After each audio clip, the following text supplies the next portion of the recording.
Welcome to another episode of Grief Talk. Everything you want to know about grief and more. I'm your host, Vaughn Solis.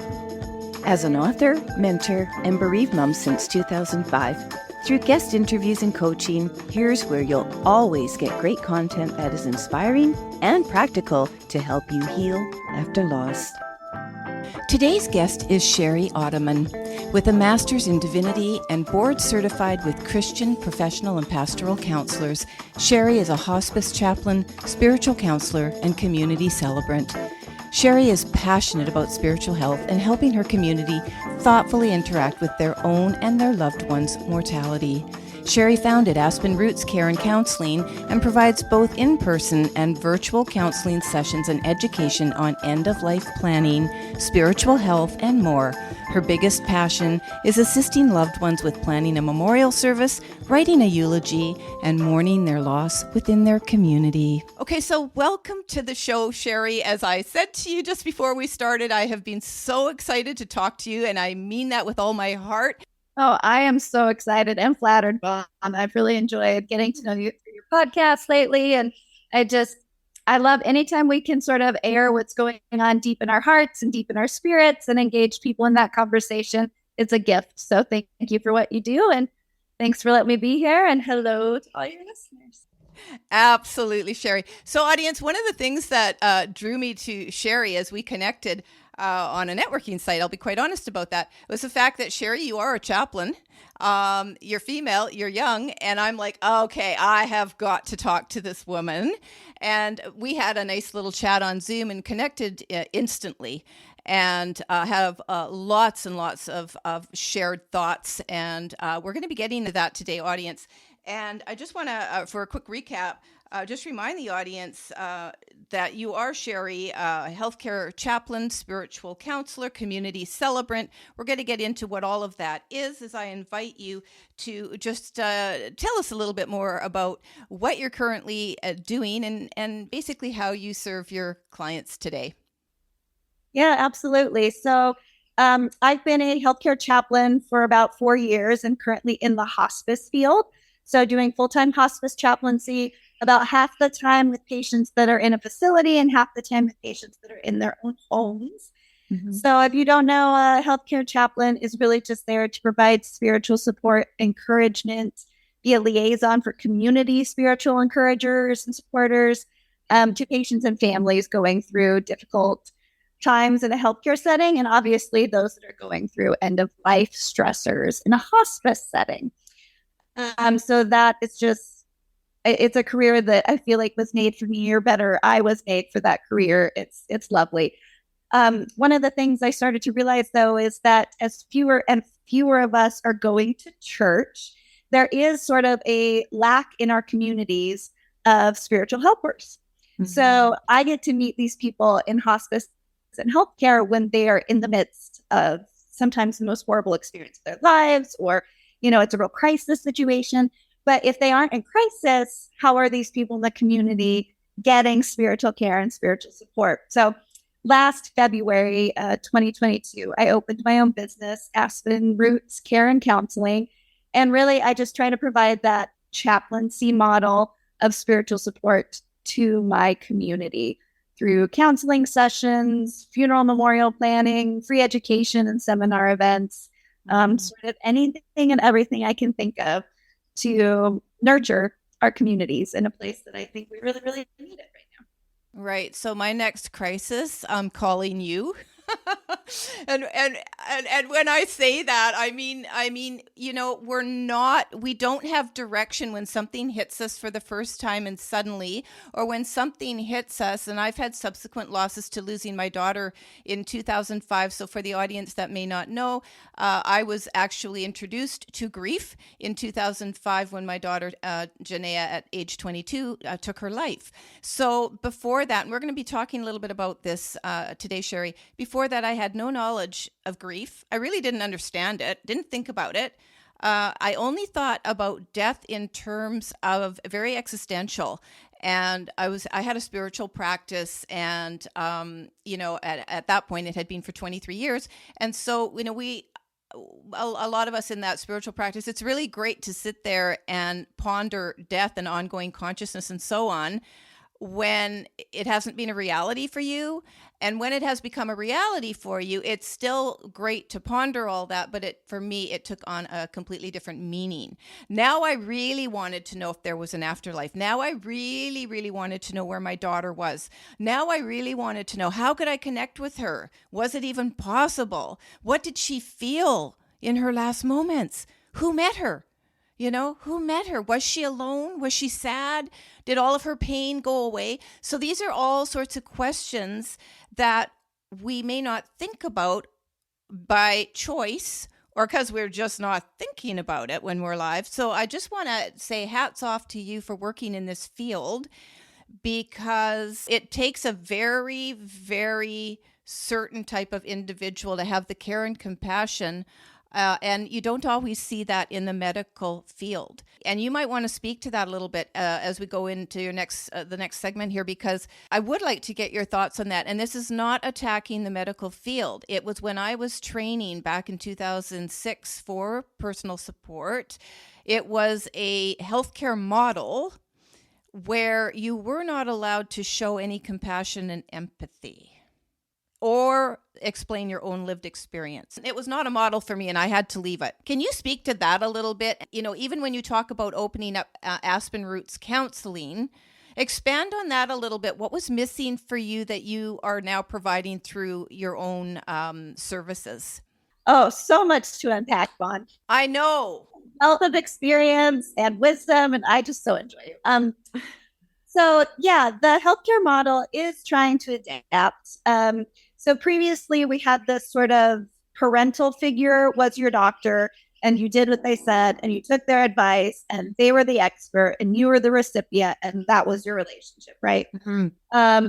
Then there have been other models where it's sort of a parallel process, like, well, why don't you tell me what you need? And we'll both kind of go our own ways. Some of those have fallen through the wayside.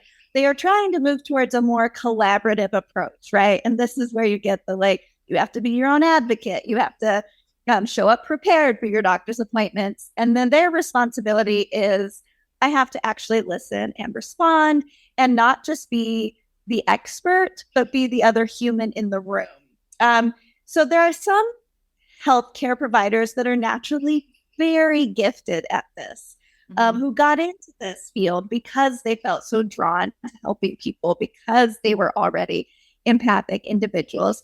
And there are some who are not naturally gifted in this at all. They got into the healthcare field because they were good students and they could memorize a lot of information, and they rightly so wanted to make a good living. So one of the lovely things that healthcare chaplains have been invited to do in recent years, in hospital settings anyway, is to become part of training our healthcare professionals on what we call therapeutic communication. So therapeutic communication is the model used by counselors and, 911 operators and hotline operators, people who answer the phone. Wait a sec. What really is therapeutic communication? Right? So it's just another model. It's another model that says this conversation isn't just about me learning things from you or you and I taking turns telling stories. It's, I want this conversation to benefit us. And how do I structure our communication in a way that benefits us? So one of the things, like just as a quick tip to anyone who might be listening, the best thing I was ever taught was, when in doubt, reflect. Like, people will tell me things and I have no idea what to say. When in doubt, reflect. And that just means, you said this horrible thing happened to me yesterday. And I say, that horrible thing happened to you yesterday, right? It's like, you need to vent about that. Tell me more. And really teaching our clinicians who are more sort of right-brained how to engage in that. And it ends up creating better healthcare, better survey scores, better, it's a good skill for them all to have. So that's that piece. Then you asked me what was missing. And I would say really what motivated me to start Aspen Roots Care and Counseling more than anything else was the number of people I meet, particularly in hospice care, for whatever reason, who have experienced adverse experiences in their spiritual homes or in their religious past. So I wouldn't categorize all of it as abuse, but a lot of it as abuse. And these people, when they experienced abuse or adverse experiences in their church homes, nobody was there to receive them and offer them guidance and counseling and to help them sort of move on in their spiritual lives, right? And so what almost across the board these people end up doing is, for their own safety, leaving their religious communities and trying to figure things out on their own. Some of them are very successful at that, and some of them are not. And most of them have never received any kind of counseling around this abuse. So we have all these models, for instance, for like domestic abuse recovery or child abuse recovery or sexual abuse recovery. And we don't have a model for spiritual abuse recovery. And we just expect people to figure it out on their own. The church is notoriously terrible at even acknowledging that spiritual abuse happens. But then I've searched far and wide for books and podcasts on the subject that are healthy and therapeutic. Yeah. They're so few and far between. The general consensus is, yeah, people make mistakes. You still have to go to church. And I just want to scream from the rooftops, that's not healthy and it's not helping. So as I'm seeing all these people who have been carrying decades of woundedness and have had no one to talk to about it, and now that they're facing death, have all of these existential faith crises because they haven't had spiritual help for the last 15, 20, 35, 50 years. I just thought if there was any way to be more present in these communities before these people were in crisis, right? Before it was all of a sudden an urgent question of what happens when I die. Just to jump in for a real quick question, I want to go back to spiritual abuse for a second and really dig down a little bit about what that could be for someone, so they can really be listening to this and going, that's me. Ooh, I didn't even know I was spiritually abused. What are people most worried about from your experience and the patients and clients you've worked with? What are, I'll just say, we really afraid about as the closer we get to death? So just to clarify what I mean by spiritual abuse. Okay. Like abuse wheel that has been published showing all the different types, like financial and emotional, all of that. Spiritual is on that wheel as well. So Google that and look at their description. It'll be better than mine. But my own personal experience with folks, it can be anything from, a woman telling me that she quit going to church because her pastor told her if she really loved her children, she would quit her job, right? And that was so abusive to her that she never went back to church. To the woman who had an affair with a priest. And even though it was consensual, that power dynamic, that power differential made it an abusive sexual relationship that changed the way she thought about her faith for the rest of her life, right? Those are kind of two of the, not extremes, but two different approaches, what I would both consider to be spiritual abuse that left people feeling like there was no safe spiritual home for them. So it would be anything that a person would feel as betrayal or pain or hurt in any other way that occurred by the church, or obviously someone in the church, and whatever they consider that would be as abuse, because church can be a foundation and is a foundation for a lot of us in our childhoods. Let me ask you this, as a chaplain and working directly in this area.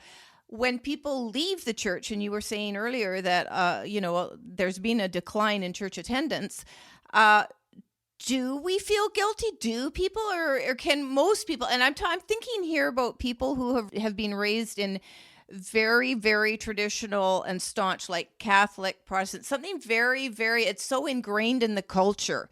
So when they leave their church or any other establishment that is religious for them, would you say a percentage of them, a larger percentage of them, or it's just all over the place about those that would feel guilt about that through their adulthood of feeling like they abandoned the church?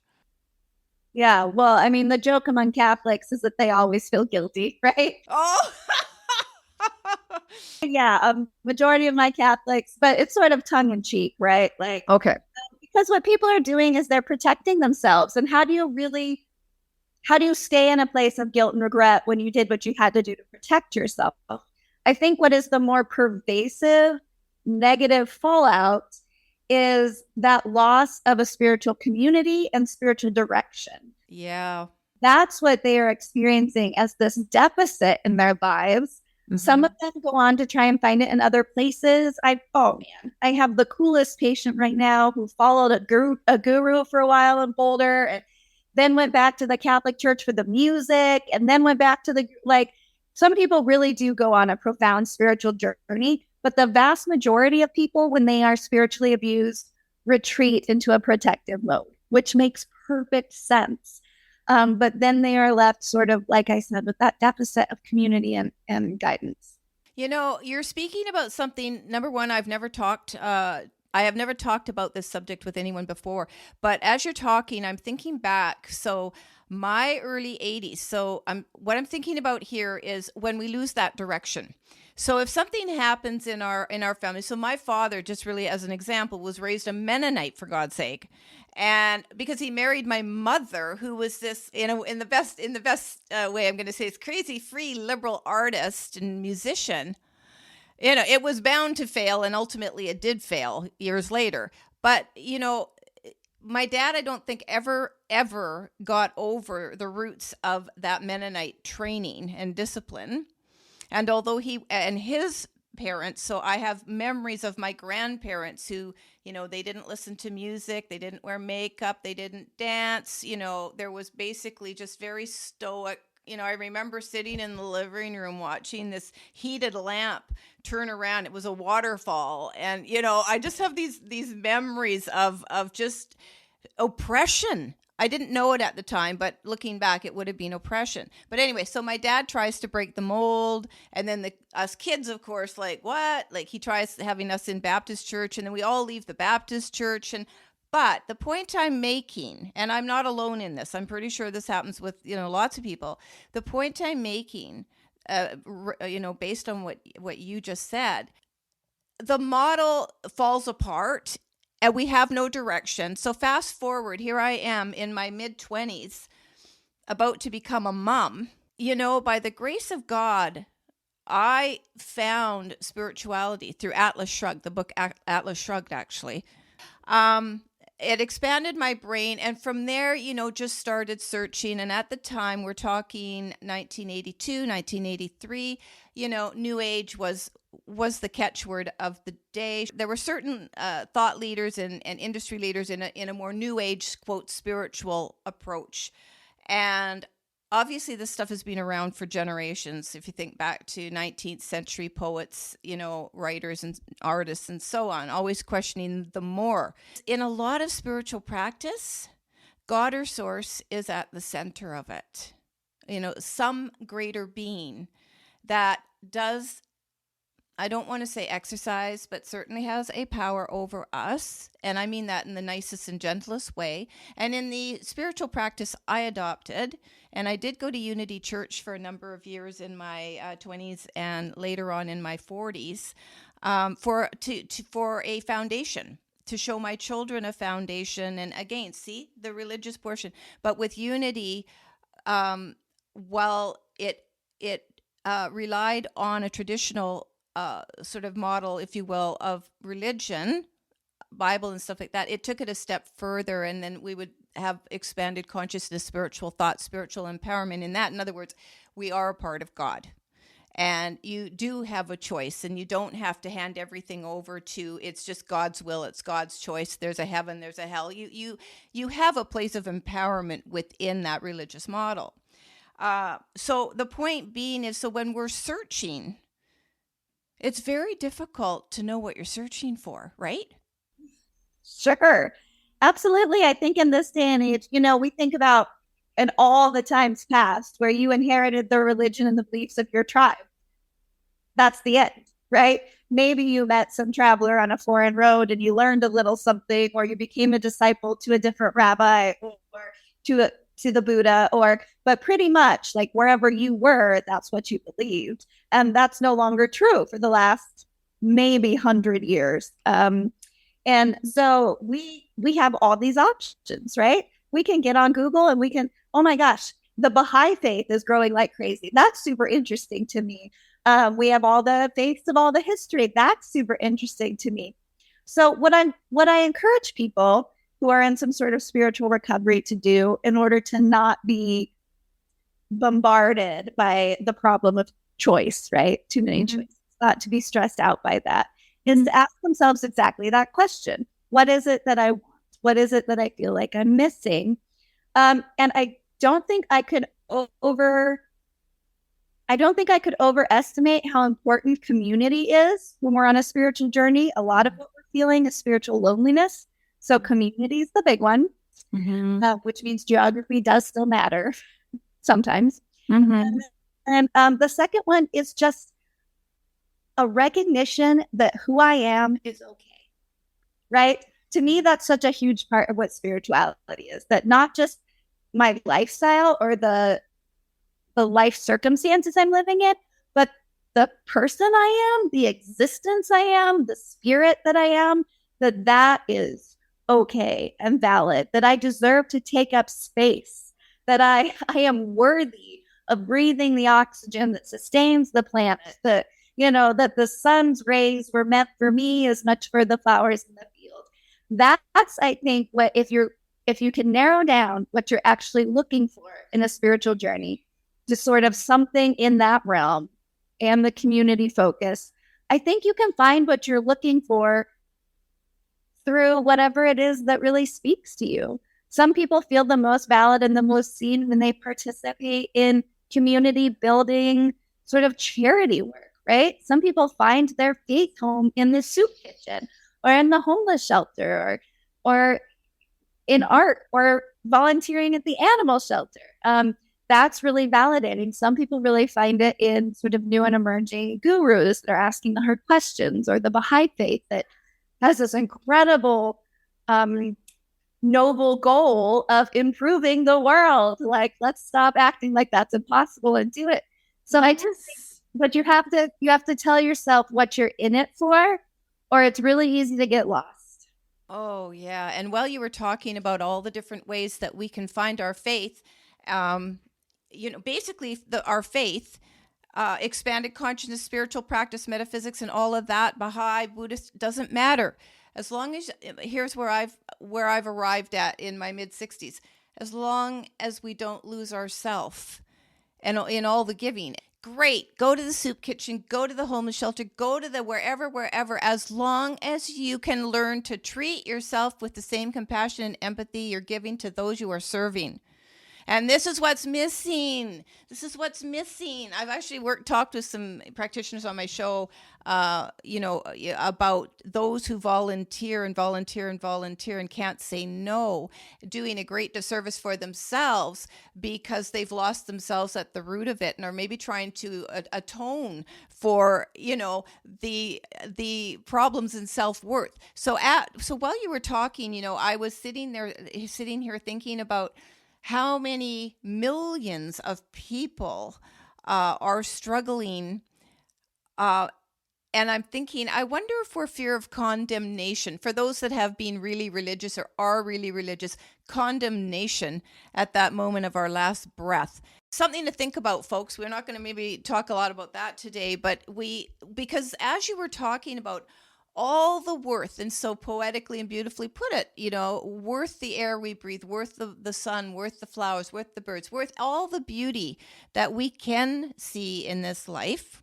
And seeing beauty is up to us, of course, in how we see it. But for those of us that choose and can see beauty, but that it's a part of us too. And the more we sort of inhale that energy, I'm just going to use that word as a visual, the more we do become part of it. And I know you and I are going to be talking a little bit about being part of Creator and creation towards the end, but I want people to start thinking about that at this point in our conversation. one of the things I want to move into is, Shari, that, one of your key takeaways I saw, I think it was from your website, you say leaning into that discomfort with your own mortality can lead to an absolutely rich life. And I think that's a beautiful segue into thinking about, what I just said, but honoring also the process that we know one day we're going to transcend. We're not going to be here. We're in the physical. We're going to die, folks. Listen, I often think about my death, Shari. I bet. Yeah. And you know what? I'm sitting here going, now, okay, if I said that to some people, they would go, oh my God, she's morbid. But no, it's actually kind of interesting. And I don't listen, I don't sit here and ponder, obsess about how I'm going to die, but I actually think a lot. And it influences how I live my life about what I'm going to face when I cross.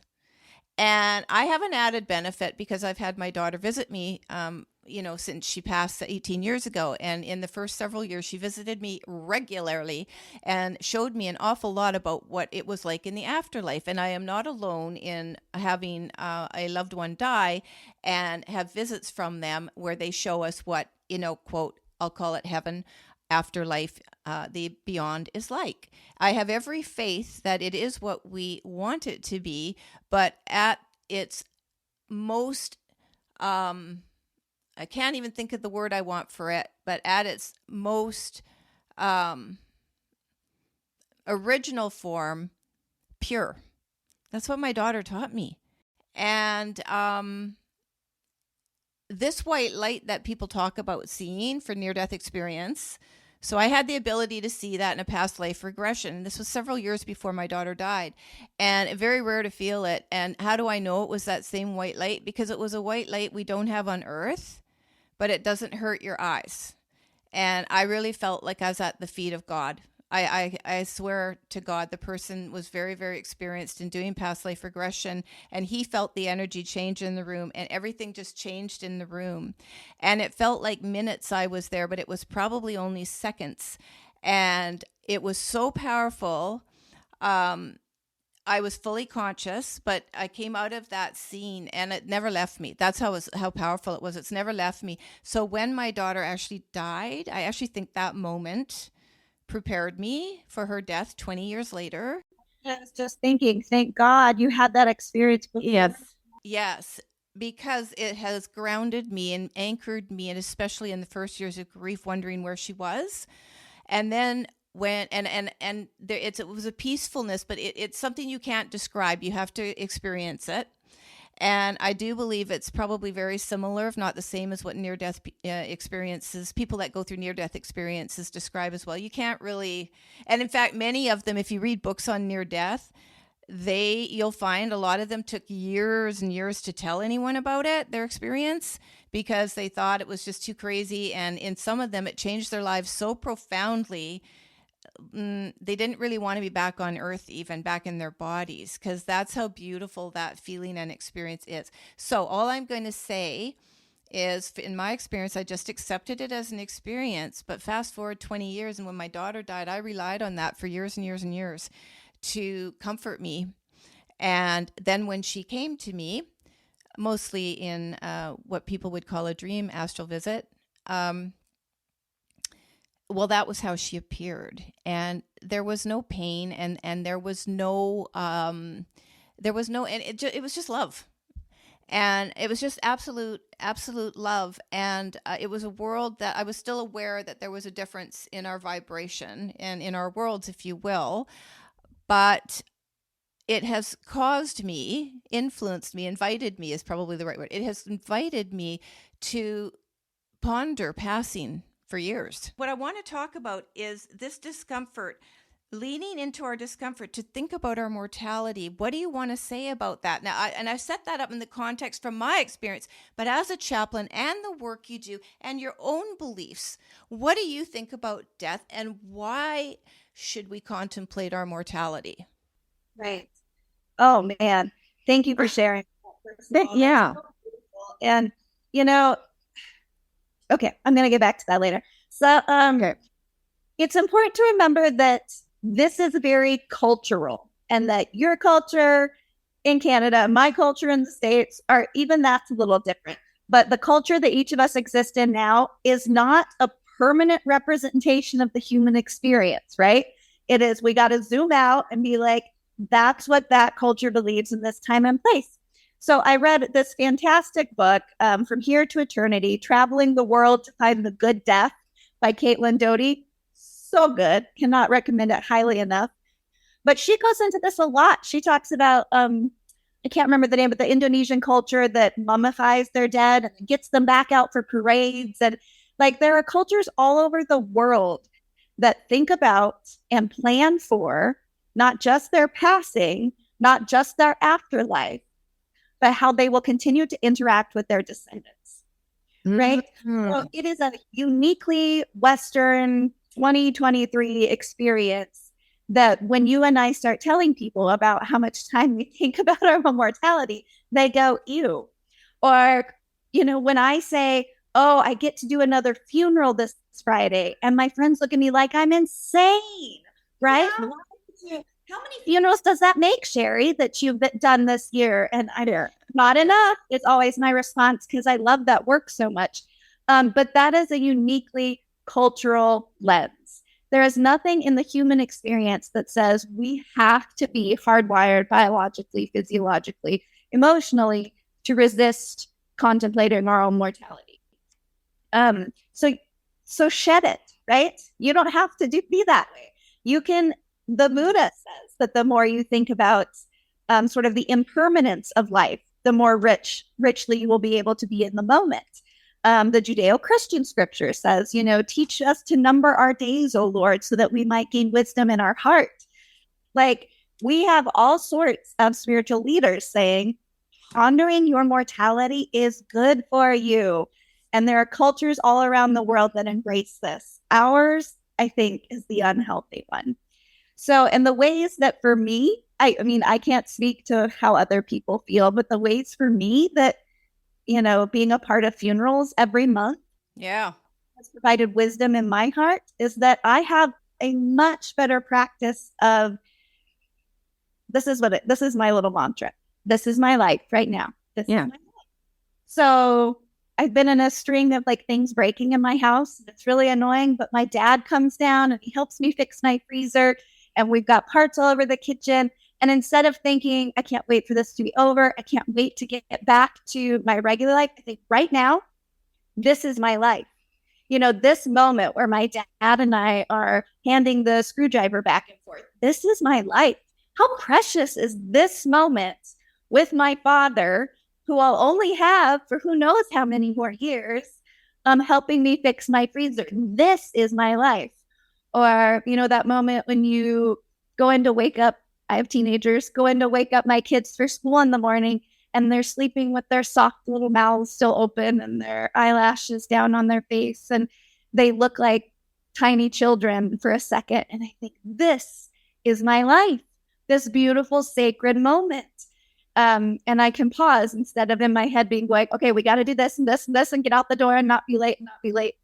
So that's just one of the ways that I think really being aware of my own mortality, of everybody's finite existence on this planet, creates a more rich life, a richer existence. But I'm going to ask you this, Shari. So I love what you say about all of that. Fantastic.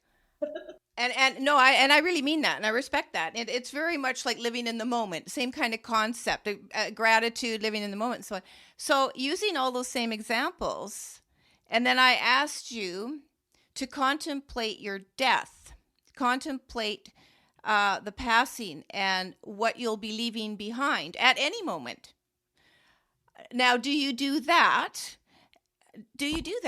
And should we be doing that? You know, because what you just described, nobody wants that to end. Amen, sister, right? That is the great tension of this life we've been given, that the more we recognize that it will end someday, the more precious we view our moments. And the more precious we view those moments, the less we want them to end someday. That is the great paradox of the human existence. And look, there's two ways out of it. One way is to say, I don't want to go through that. I don't want that heartbreak. So I'm not going to invest in my life. I'm not going to grow my heart. I'm not going to grow my experience. I'm going to go day in and day out, or go to the other side of the, I just lost the word. Spectrum. Other side that's like, eat, drink, and be merry, for tomorrow we die. Like, who gives a shit? Excuse me. We're all going to die anyways. Let's all be out for ourselves, right? Yeah. You can go to those two extremes and live a life completely devoid of meaning. Right. One way to avoid attachment to your life. That is one way to avoid attachment. Yeah. And I'm sure people do that. But let's just be really clear. There is a segment of the population that does do that, right? Avoids attachment. I would just argue that at some point they're going to feel very, very dissatisfied. Yeah. I don't think that's a satisfying way to go through this little drop in the bucket, a mist, whatever you want to call it. That is right. So I have a question for you. Seeing as you are doing funerals every month, and by the way, okay, I have two questions, and I'm anyway, but I know you're keeping track of them for me. So first of all, I did want to ask you. So seeing as you are doing funerals every month, so you're around death all the time. Yeah, well, and my hospice patients are dying all the time. Like, it's my life right now is just being around death and dying. Right. So you're very comfortable around death. And something you said about the book, I want to put a link to it, but what is it? From Here to Eternity? The subtitle is Traveling the World to Find the Good Death. So my question to you is, seeing as you're around death, like all medical professionals and other people in chaplaincy and so on and so forth, how has that changed unless you always had your views around death, has that changed or expanded your awareness that you yourself could contemplate and embrace your passing basically peacefully? Could you? Do you think you could? I would say personality-wise, I've always been a little inclined to be like, c'est la vie. And certainly before I had children, I wasn't afraid of death or dying at all. Suddenly we have children and all bets are off, right? Yeah. Unless my children are involved, right? Like all of a sudden, all of our firmly held beliefs are super challenged. So I still have, you say I'm so comfortable with death. I still have great fear and great anxiety around my own death right now because my children are 15 and 16. But that's fear of death because you're basically more afraid to leave them without a mom. Right. But remove them from the situation, or you've lived a good long life. Let's just call it that. I'm not talking about trauma here and stuff. I'm telling you lived a good long life. And I do believe, based on my mother and my father's passing in 2010 and 2007, respectively, they both knew they were going. Absolutely. And I've seen it in patients when I was doing that personal support. So I'm just saying at that moment when your kids are good, they're growing, they've got families of their own, they're all taken care of, you're 101 and a half. Can you embrace your passing? I'm talking about it just in very one for 88. I feel like in all of my work, 88 is the right number. I'm going for 100, girl, if not 105. So, And I've picked out at the inpatient hospice with the view of the mountains. I've seen enough of life for the sake of life, prolonged misery. Yeah. I have no interest in that. And I do on a personal level, deeply personal level, have deep faith that my spirit is eternal. And then even as I've been with other people who have different faiths from my personal faith, I've seen how whatever it is, I would call it the divine, seems to meet them there and provide peace and relief. You were lucky. I shouldn't say lucky. You have had this exceptional experience. Yes. I feel lucky, Shari, that I've had the experiences. Listen, I don't feel lucky that my daughter took her life, But I'm going to be very honest here. It's very different when you lose a child and you can make sense of it, and it's like an accident or an illness or something, and you go, oh well. But and in my spiritual practice and thought, listen, I believe we all choose how we're going to go and when we're going to go. That's been a foundation of my thinking for 41 years. So, but when it's a suicide, like that is proof that they wanted to go. But I'm only going to say, so I want to say two things about that. One, I can't deny the fact, and I never did deny the fact, that my daughter wanted to leave. Was I sad? Absolutely. Did it crush me? Yes, all that stuff. The bereavement and the grief comes more from me trying to figure out how I'm going to live my life with that loss. Absolutely. Not mad at her that she's gone and all the rest. I know she's great and wonderful. So do I feel lucky and blessed that I have had this communication open, this channel of communication open with her? Yes. But what I wanted to say about those visitations, yeah, that in my experience, those do become really common at the end of life. Yes. So I know in your work, you talk about how to sort of open yourself up to them. I think that becomes easier for people when they're sort of saying goodbye to the physical world, which can be a really long process. They become more open because it's ridiculously common. Like I never would have believed it until I started doing this work, regardless of their beliefs, to have visitors from the afterlife in a peaceful and non-threatening way show up in their rooms and hang out with them. Yes. I don't get to hear the near-death stories, so I don't hear the stories of, and then they held my hand and we went to the white light. But I hear the stories all the time of, why is my sister here? Susie, why are you here? Oh, I'm so glad that you're bringing that up. And for folks, there are two wonderful books by Dr. John Lermer, Lermer, and he was he probably still is a palliative care physician in Houston, and he almost risked his career by collecting stories of many of his patients who were more or less within the last couple of weeks of their life, all about angel visits of Jesus, visits of loved ones.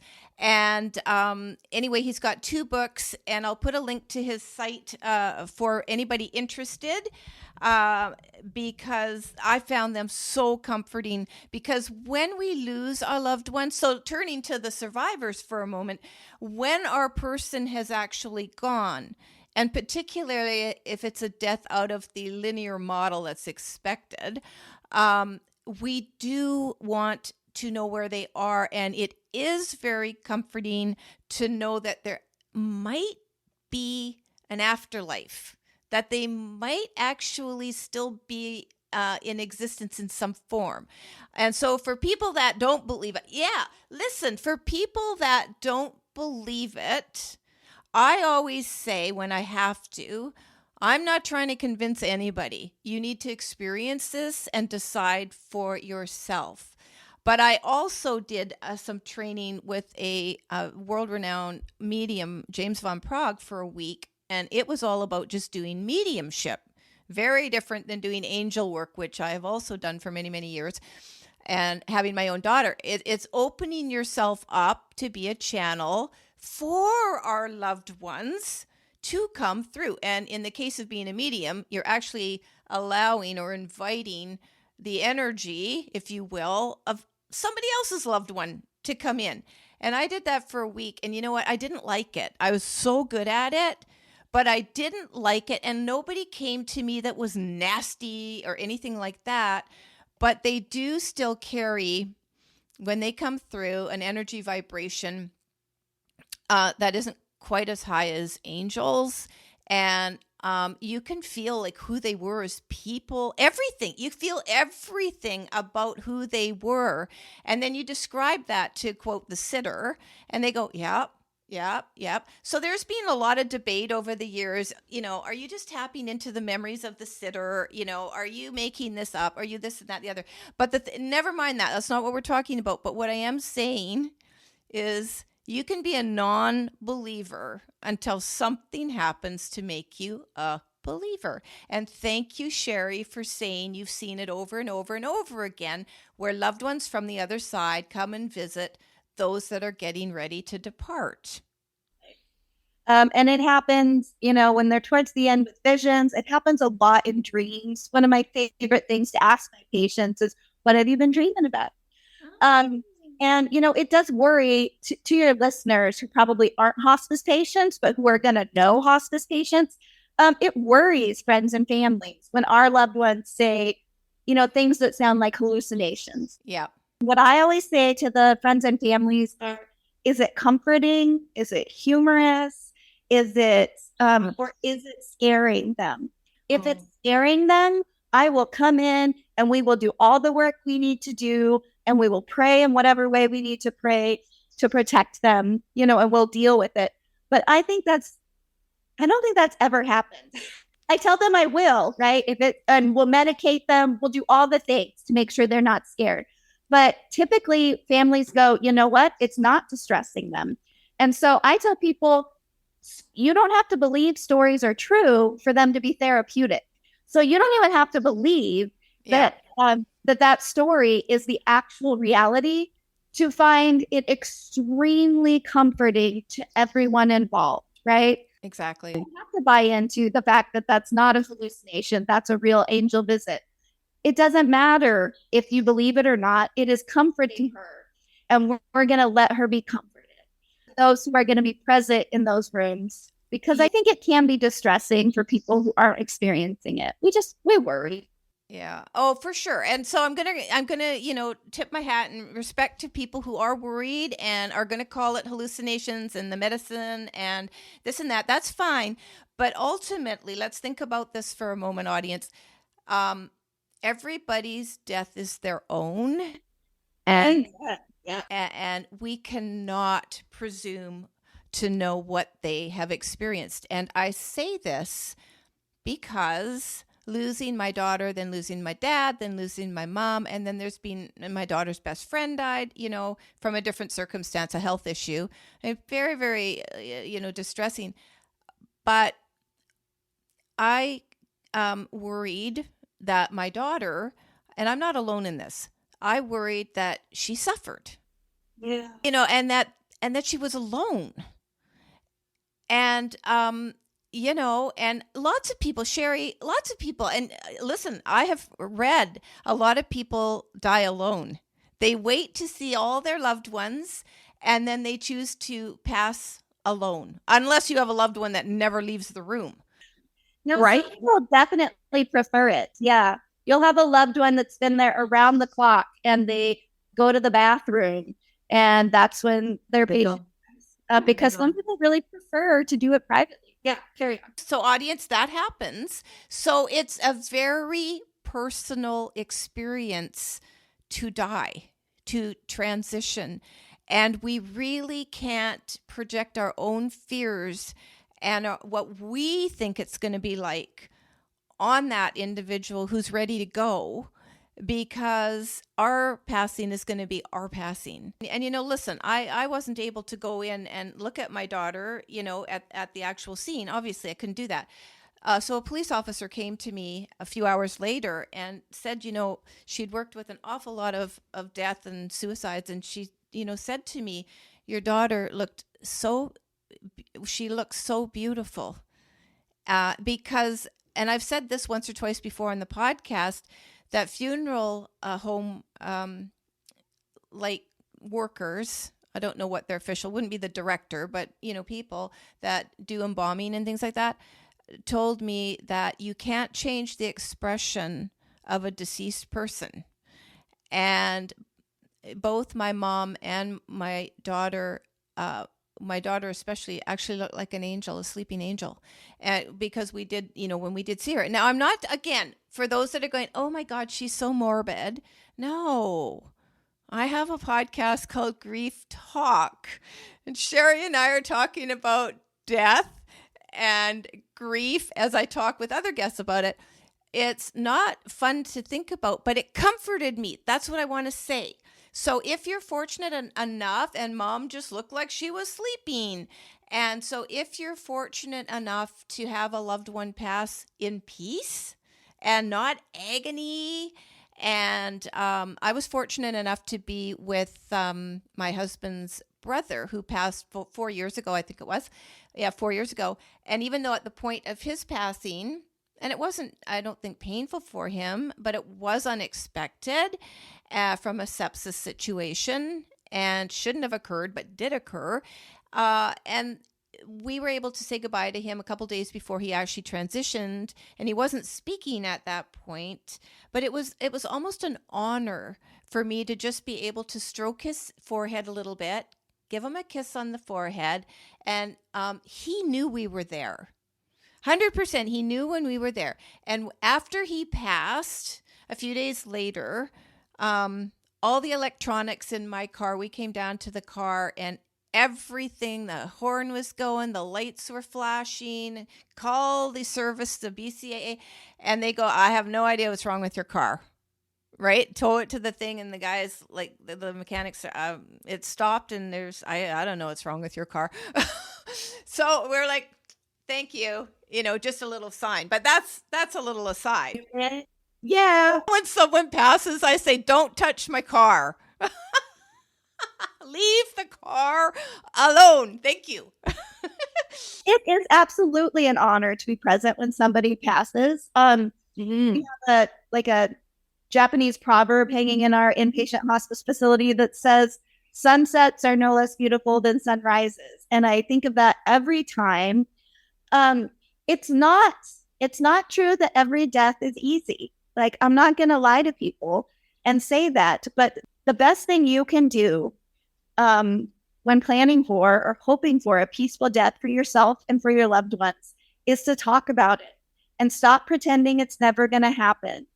The more we talk about it, the more open we are about it, the less we say to our friends who are hospice workers, ew, like the more we're willing to engage, the better off your entire family system will be. And I get on my soapbox about this because I've seen it go in such different directions. The family that has talked about it, the family that knows what grandma believes and knows what grandma wants, versus the family that never thought this was going to happen, even though grandma had stage 4 lung cancer.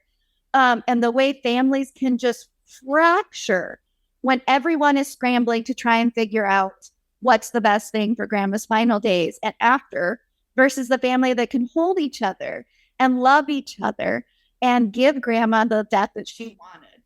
Yeah. I can't express it enough. Go online, fill out the 5 wishes, do all of the weird little quizzes, do a living will, do a medical power of attorney, do everything you can think of to do, then put it in a binder and forget about it, but do it, because it will have such a profound impact that may last for generations.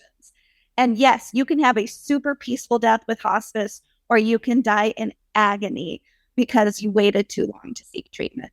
Yeah, that and also, and by the way, when there is a sudden death, let's just give nod to that for a little bit. And I know that's not your work, but for those that do, and there's a lot of us that do lose someone suddenly, can be a parent, heart attack, aneurysm, anything. Boom, they're 1 minute, they're dead the next. It happened with my mom.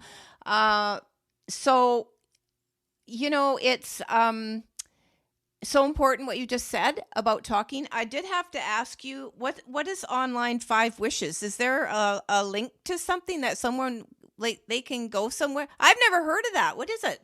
It's great. So there are a number of these, but 5 wishes is the one that's free. There's a link to it on my website. You can throw one up on yours. Sure. And it's about starting the conversation with your loved ones. So people get real, as they should, overwhelmed and flustered when they're given a DNR form or and they don't know, well, do I want to be intubated but not, or do I want tube feedings but I don't want resuscitation? But you know what I mean? Like, it's like, here's a question for you. DNR, do not resuscitate, for those that don't know that.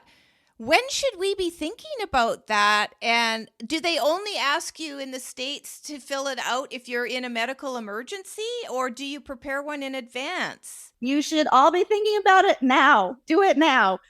You can always update your wishes. So like, I'm 41 and I have teenagers at home. I don't want to be DNR. I want everything, right? Shock me as many times as it takes. Intubate the heck out of me. I want all of it. Yeah.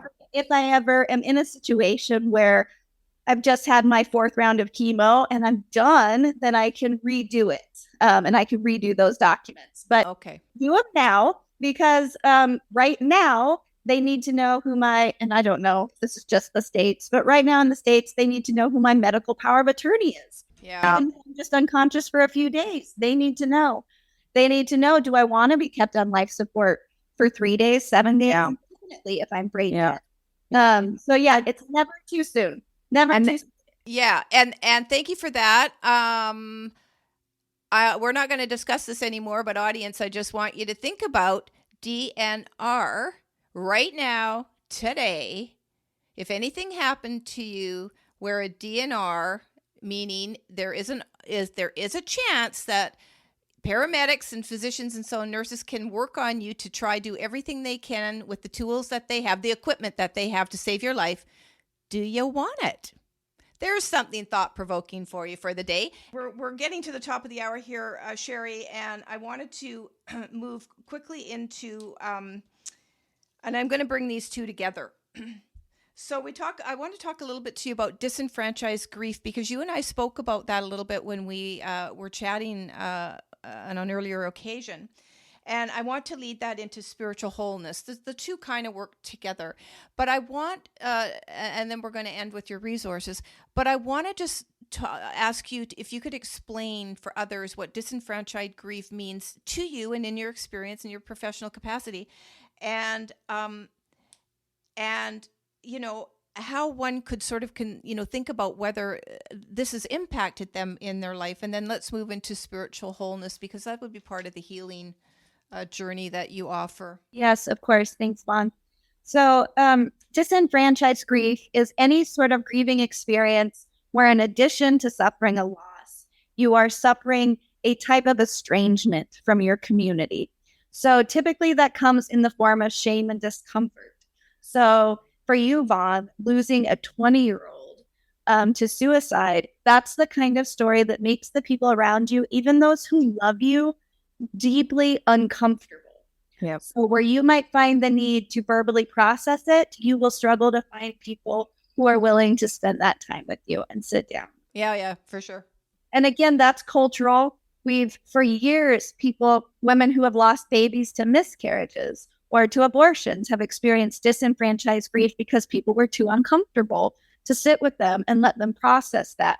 Stillborns, infant deaths, SIDS, oh my gosh, disenfranchised grief. And the discomfort from that comes from, it's just too horrific to spend my time thinking about it, right? It triggers too much anxiety within me. Yeah. So what I see the most of in the healthcare world, of course, are people who died due to addictions. That's the disenfranchised grief that I deal with the most. Okay. And the reason there's no safe place for those people to grieve is because, again, their community gets uncomfortable and goes, well, that's the choices they made. And when we say things like that, well, that's the choices they made, Yep. it helps us not feel. It helps us not have to feel and not have to lean into discomfort and be sad with people. Mm-hmm. Yeah, the first funeral I ever did, I was a newbie chaplain resident at a hospital, and a family that was losing a 40-some-year-old to lifelong alcoholism and liver failure asked me to do the funeral. Mm-hmm. It was my first experience in really disenfranchised grief and grieving.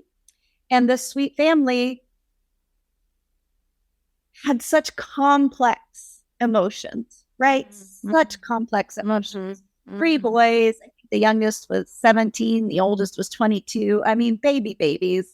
Trying to navigate this while also being deeply ashamed, while also not knowing what to do. And it was just the loveliest for me experience because, like I said, it was my first funeral. They were anticipating a very small turnout because of this disenfranchised loss. We just did it at the little chapel in the funeral home. And Vaughn, they packed the room. The community showed up for this family.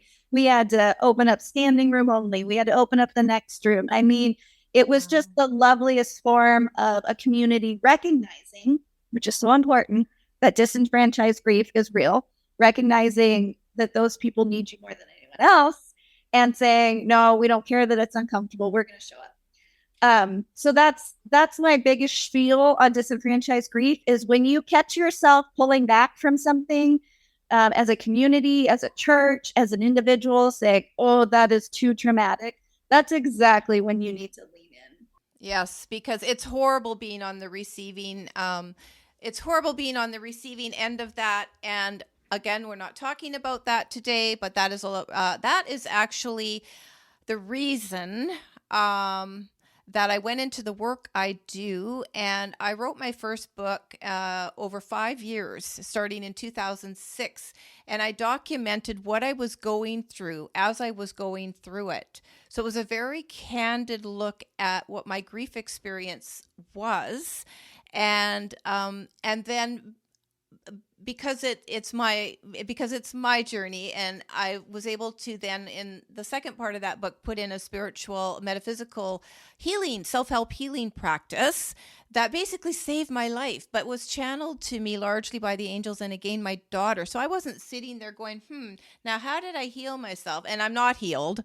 But how did I begin my healing? Yes, I made a conscious choice to want to heal from this, but I'm being careful about that word, because I have met people in the bereaved community who don't like the word, and I respect that. But for me, just bear with me, that was my choice right from the beginning.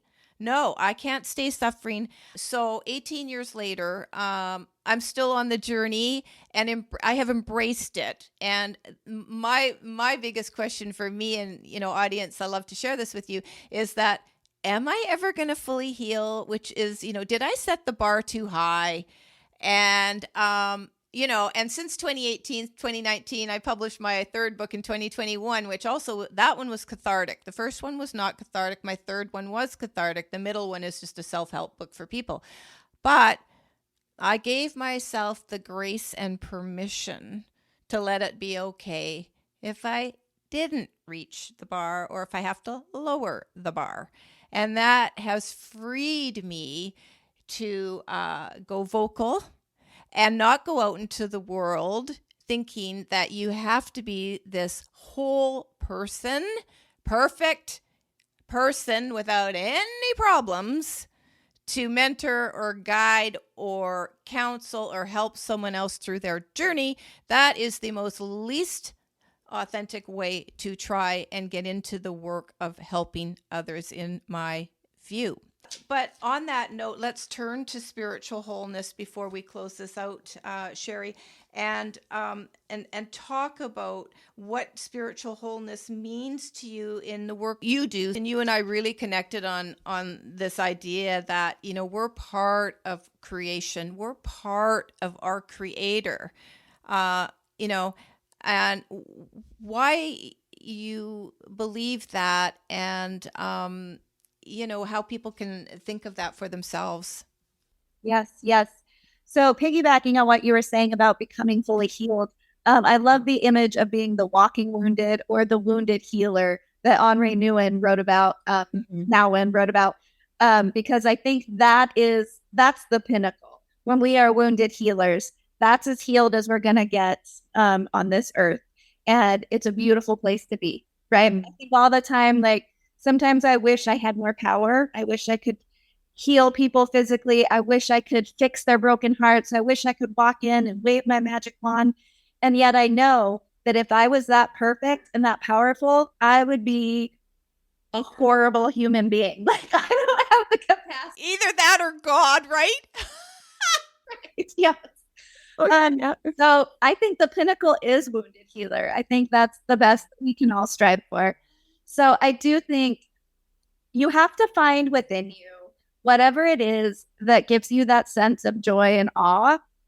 And you have to learn to speak to yourself and about yourself the way you speak to and you speak about that thing. So I do a lot of talks for moms, for mothers groups. And one of the things that is so simple and so profound is, when you're talking to yourself, would you talk to your little girl like that? No. When you're saying, for me, well, it was a toxic marriage, but he never actually hit me. Maybe I'm overreacting. Would I talk to my daughter like that? Hell no. Hell no. I would say, this is what you deserve. And this is the life you're going to go after because you are beautiful and smart and strong and you deserve all this, right? So for moms, I think it's really powerful to find that, the precious baby in your arms, to the little girl who fell down and scraped her knee. Like, you don't say to that little girl, oh, what a clumsy little piece of crap you are. You say, oh, I'm so sorry. Oh, I bet that hurts. Let's work on whatever we need to work on together. So finding the ability to say, whatever is sacred in this world to me, I need to recognize that I'm that sacred to something. So in my faith, I'm that sacred to my creator. In your worldview, you might be that sacred to your mother. You might be that sacred to the earth or to the dog that relies on you. Or, one of my favorite cartoons is the woman looking in the mirror like, what is wrong with me? And the dog looking at her with a little thought bubble that's like, she's so pretty. Like, there is some force around you that delights in you. And when you recognize that you are capable of delighting in something else, you have to learn how to transition that into also realizing you are an object of delight. That, I think, is the journey to spiritual wholeness. And it's all there.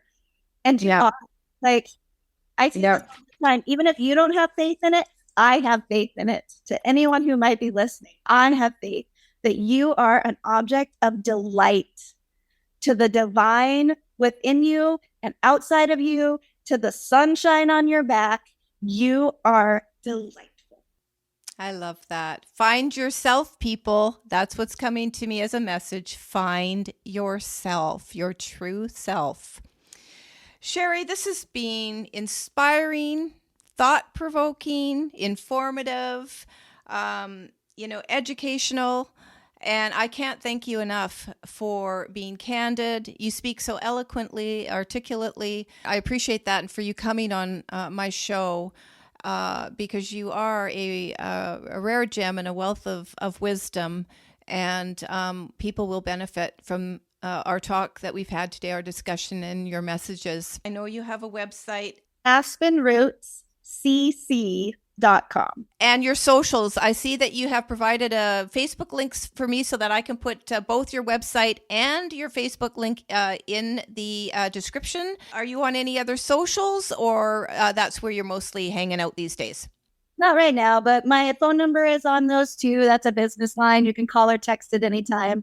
Both the Facebook page and the web page have a little contact me now form, so we can chat, email.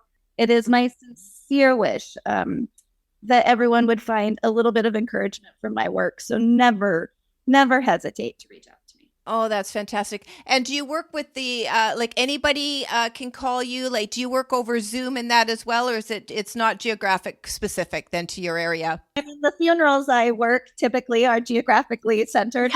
But everything else, Zoom, phone, whatever we need to do, we'll figure it out. Yeah, I'm thinking of the spiritual counseling here and, whatever else you can counsel people on. So do reach out if you feel drawn to work with Shari or inquire about something, because I'm sure you have a wealth of resources as well that you can impart on your site. And I've already learned about a couple of books that you mentioned here as well. So I'll put links to that as well.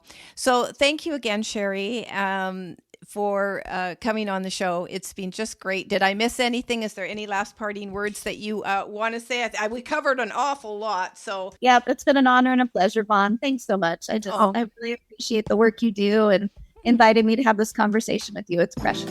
Thank you. Thank you so much.